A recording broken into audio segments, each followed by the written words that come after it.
Une sensation de déjà-vu, un film qui n'est pas de Christopher Nolan, une production Marvel Disney, un étrange ours démon. Aujourd'hui, je vous parle de l'oubliable Les Nouveaux Mutants. On voit chez moi et Mégarama Beaux-Arts Besançon présente la critique ciné de Sébastien Bressard.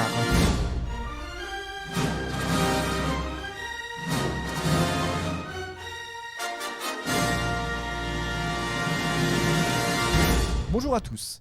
Parfois, le cinéma, c'est comme une élection, pas à la hauteur de ses promesses. Mais pour qu'il y ait de super films, il faut aussi qu'il y en ait de moins bons. Et Les Nouveaux Mutants se situent plutôt dans cette catégorie. Ce teenage movie légèrement horrifique réalisé par Josh Boone, à qui l'on doit Nos étoiles contraires, est assez simple à résumer.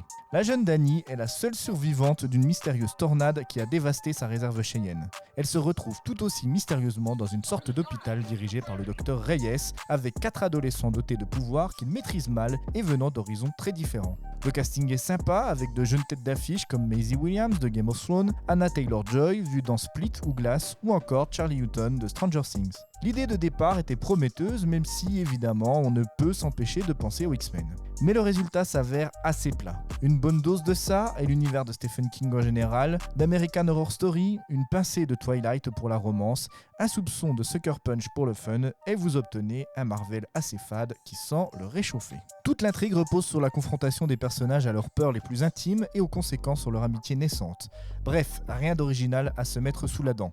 Je dirais quand même que, contrairement à ma compagne, je ne me suis pas ennuyé, que les effets spéciaux sont sympas et que certaines scènes d'horreur sont assez réussies. On peut noter aussi de l'audace pour une production Disney concernant les relations amoureuses. Cela reste quand même bien maigre pour 10€, à part peut-être pour des ados, et encore, je vous recommande d'attendre la sortie DVD VOD pour voir Les Nouveaux Mutants et de garder vos sous pour un autre film.